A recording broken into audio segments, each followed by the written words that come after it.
Members, we've entered a third read calendar that includes a number of ballot referral measures. And I want to take the opportunity to remind you all that we have already passed a number of ballot referrals this cycle that will appear on the November ballot.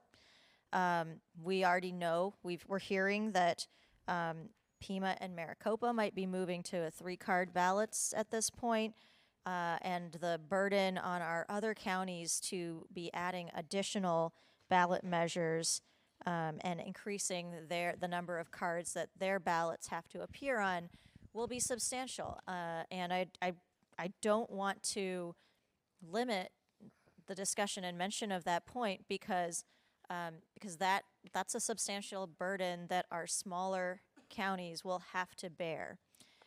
I also want to the specifics of this bill,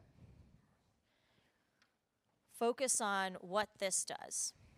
This ballot referral would be a fundamental reworking of our judicial retention system. In fact, it would move us away from a retention process and move our judicial retention process towards lifetime appointments for our judges. And it's really important to think about the timing of this effort. Right now, the court is an entirely Republican appointed court. In fact, it was expanded in the last few years by Governor Ducey. And this is an attempt to lock that in by reverting away from an ability for the members of the public to have an ability to weigh in on judges. This is an attempt to lock in the current composition of the already expanded court to shield the conservative packed court from public accountability that it deserves. And especially right now, at a time when we have a court that has been in the news lately because of some of the most recent decisions that it made to reinstate and restore Arizona's 1864 abortion ban. This is an attempt to insulate that court and in the judges who may appear on the ballot in November from any type of accountability from the public. Specifically, there are 2 justices on the ballot in November who did vote to reinstate the 1864 abortion ban.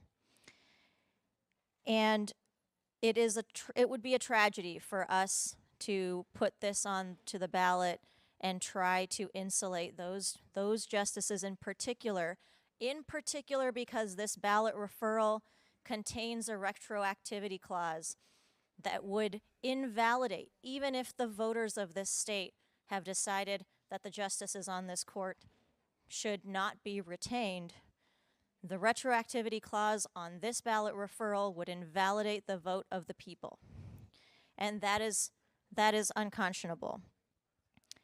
And finally, the members of the court who were on the ballot in November, there is a member of this body who has close ties, and I call for her to recuse from voting on this ballot referral, the member from our senator from District 2, because of the close ties and the conflict of interest that poses. So I vote no. I urge you all to do the same, and I do urge the recusal of our member with a conflict of interest.